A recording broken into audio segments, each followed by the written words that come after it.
پہلے بھی اس ملک کو مشکل سے نکالا ہے.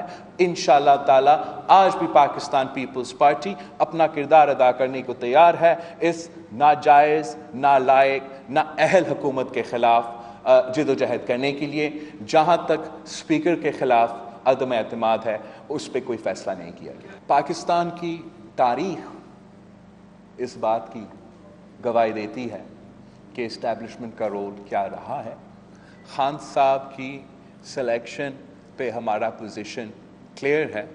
اگر یہ کہا جا رہا ہے کہ ہم امپارشیلٹی ہے، نیوٹرل ہے، تو یہی ہم چاہتے ہیں کہ ہمارا سارے کے سارے ادارے نیوٹرل ہی رہے، اپنے ہی جو قانون کا اور آئین اجازت دیتی ہے وہی کردار ادا کرے. تو اگر یہ سٹیٹمنٹ دیا گیا ہے تو ہم اس سٹیٹمنٹ کو ویلکم بھی کرتے ہیں اور امید رکھتے ہیں کہ ہمارا جو جد و جہد ہے اس میں کسی ادارے کی طرف سے کوئی رکاوٹ نہیں پیدا ہو جائے گا. ہم ان کی طرف نہیں دیکھ رہے ہیں، ہم پاکستان کی عوام کی طرف دیکھ رہے ہیں. اور پاکستان کے عوام میں آپ کو بتاؤں، جہاں میں جاؤں، میں گلگت جاؤں، میں کشمیر جاؤں، میں لیہ جاؤں، میں ملتان جاؤں، میں لاہور میں گھوموں، میں اپنا گھر ہی خدا بخش میں ہو، وہ ہم ادھر تک آ گئے ہیں، وہ ہم سے پوچھتے ہیں آپ کب اس کو ہٹائیں گے. تو ہم انتظار اب نہیں کر سکتے ہیں، ہم نکل رہے ہیں، ہم اپنے سیاسی جد و جہد کر رہے ہیں. جمہوری سیاسی ہمارا طریقہ کار ہے اور ہم عوام کی طرف دیکھ رہے ہیں، ہم کہیں اور نہیں دیکھ رہے ہیں. جو لوگ سینیٹل الیکشنز کا حصہ نہیں لینا چاہ رہے تھے، ہم نے نہ صرف حصہ لیا، ہم نے نہ صرف جیتا، مگر عمران کے گھر میں گھس کے اس کو مارا اور نیشنل اسمبلی جو اس کا الیکٹریٹ ہے وہاں سے اس کو ہروایا. اب یہ استعفیٰ نہ استعفیٰ والا چکر میں کچھ دوری ہوا ہے. میں سمجھتا ہوں کہ پارلیمان میں ہمارا بہت اچھا ورکنگ ریلیشن شپ ہے. انہوں نے اپنے فیصلے خود کیے، اس وقت ہم سے انپٹ نہیں لیا گیا، تو ہمارا بھی حق ہے کہ ہم اپنے فیصلے لیں، ہم اپنا کام کریں. اور میں آپ کا سوال کے جواب میں یہ کہنا چاہ رہا ہوں کہ میں سمجھتا ہوں کہ جتنے بھی قوتیں اس حکومت کے خلاف نکلے، جب بھی نکلے، جیسے بھی نکلے، اتنا ہی بہتر ہے.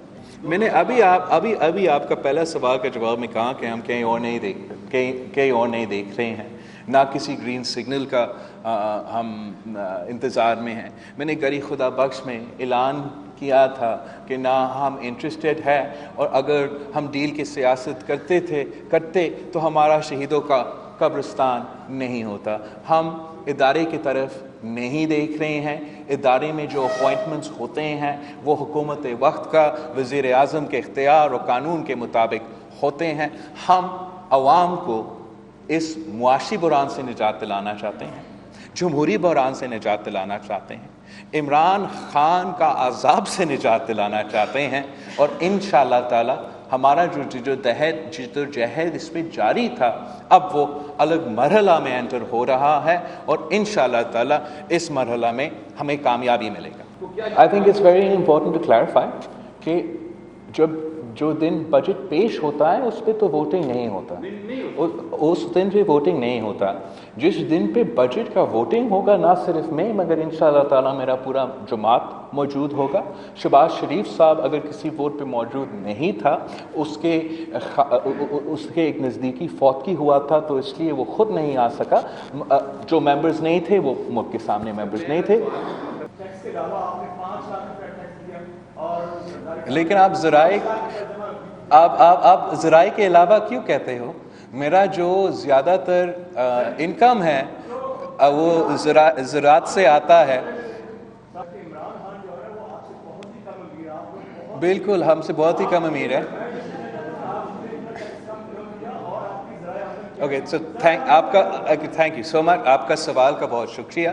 جب یہ غلط رپورٹنگ کیا جا رہا تھا کچھ چینلز پہ جان بوجھ کے، جو صرف جانتے ہوئے کہ ہم زمیندار ہیں، جانتے ہوئے کہ ہمارا نانا کے وقت سے ہمیں پھر میرے والدہ کو اور میرے والدہ کی شہادت کے بعد ہمیں زمینداری کرتے ہیں، جانتے ہوئے کہ ہمارا ایگریکلچر ٹیکس کا جو ہم پے کرتے ہیں وہ ہمارا انکم ٹیکس سے زیادہ ہے. وہ ایگریکلچر ٹیکس چھپا کے صرف انکم ٹیکس دکھا رہے تھے. تو یہی وجہ تھا کہ ہم نے پورا کا پورا 5 سال کا انکم ٹیکس اور ایگریکلچر ٹیکس ریلیز کیا تھا. میں آپ کو اپنا میڈیا سیل کی جو ریلیزز ہے اس کی طرف آپ کا توجہ دلوانا چاہوں گا. شاید اگر آپ وہ پڑھتے وہ یہ سوال مجھ سے نہیں کیا جاتا. آپ پورا پاکستان میں جتنا بھی آپ کمائی کرتے ہو اب وہ کم چلتا ہے. خان صاحب اس ملک کا واحد آدمی ہے ہمارا وزیر اعظم جو غریب نہیں امیر ہوا ہے, جو خود کہتا تھا میرے پاس کچھ نہیں ہے, میں اپنے کرکٹ کے کھلونے بیچ کر گزارا کر رہا ہوں. پتہ نہیں وزیر اعظم بن کے کون سے بزنس ہے, ایسے کیسے کمال ہے, ایسے کیسے جادو کا چری ہے کہ 58 ٹائمز مطلب 5800% کا اضافہ خان صاحب کے انکم میں ہوا ہے. خان صاحب خود امیر ہو چکا ہے اور ملک غریب ہو چکا ہے. اس پہ میرا خیال میں ہمیں پاکستان کے عوام کو بتانا پڑے گا. ان کا پروپیگنڈا اتنا تیز ہے, اتنا مضبوط ہے, وہ ہر چیز کو چھپانے کی کوشش کرتے ہیں. مگر اس پہ سوال بنتا ہے کہ خان صاحب حساب دے. آپ وزیر اعظم بننے سے پہلے اتنا آپ کا آمدن نہیں تھا, اتنا آپ کا کمائی نہیں تھا. وزیر اعظم بننے کے بعد 5800% اضافہ کیسے ہوا؟ یہ میں سمجھتا ہوں نہ صرف میرا سوال ہے, پاکستان کے عوام کا سوال ہے.